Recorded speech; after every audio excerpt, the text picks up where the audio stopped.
Breaking news చూస్తున్నాం. పవన్ కళ్యాణ్ ఇలాకాలో ప్రజల వినూత్న నిరసనకు దిగారు. డ్రైనేజీ సమస్యలతో ఇబ్బందులు పడుతున్న పిఠాపురం గోకివాడ గ్రామంలోని స్థానికులు డ్రైనేజీలో దిగి ఆందోళన చేపట్టారు. పారిశుద్ధ్య పనులు జరగకుండా జనసేన నేతలు అడ్డుకుంటున్నారని ఆరోపించారు. డ్రైనేజీలో మురుగునీరు పారకపోవడంతో దోమలతో అనారోగ్యానికి గురవుతున్నామని ఆందోళనకారులు ఆవేదన వ్యక్తం చేశారు. 48 గంటల్లో సమస్య పరిష్కారం చూపకపోతే పంచాయతీ కార్యాలయం వద్ద ఆమరణ నిరాహార దీక్ష చేపడతామని హెచ్చరించారు. ఇక పిఠాపురం నియోజకవర్గ ప్రజల సమస్యలపై మరింత సమాచారం మా రీజనల్ కోఆర్డినేటర్ నానాజీ అందిస్తారు. నానాజీ చెప్పండి. పవన్ కళ్యాణ్ నియోజకవర్గంలో అయితే ప్రజలు డ్రైనేజీ సమస్యలతో ఇబ్బందులు పడుతున్నట్టు తెలుస్తుంది కదా, దాని గురించి అప్డేట్స్ ఏంటి? Thank you Sravani. ఏదైతే కాకినాడ జిల్లా పిఠాపురం మండలం గోకివాడ గ్రామంలో ఉన్నారో అయితే అక్కడ ఉన్న ప్రజలు ఎప్పటి నుంచో కూడా అక్కడ మురుగునీరు తీసేయాలని చెప్పేసి పలుమార్లు పంచాయతీని కోరినప్పటికీ కూడా పంచాయతీలో ఉన్నటువంటి సిబ్బంది మురుగునీరు లేకపోవడంతో ఏదైతే అవుట్గా ఉంటుందో అంటే ఇంట్లో వాడిన మురుగునీరు అంతా కూడా బయటకు వెళ్ళే దారి లేక అక్కడ ఉన్నటువంటి రోడ్ అంతా కూడా మురుగునీరుతో మురిగిపోతుంది.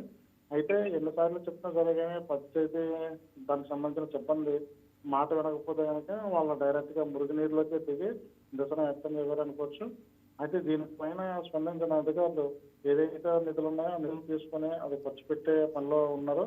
ఎందుకంటే పిఠాపురం డిప్యూటీ సీఎం పిఠాపురం ప్రాతినిధ్యం వహిస్తున్న ఈ యొక్క పంచాయతీలోనే, ఎందుకంటే దానికి సంబంధించిన మంత్రే కాబట్టి తన మంత్రిగా ఉండి తను ఏదైతే నియోజకవర్గంలో ఉన్నారో ఆ నియోజకవర్గంలో కూడా పని చేయకపోతే ఎలాగని చెప్పేసి విమర్శలు కూడా సాగిస్తుంది.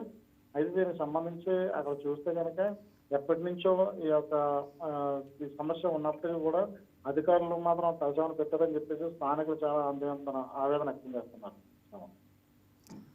Right Nanaji, thanks for the updates.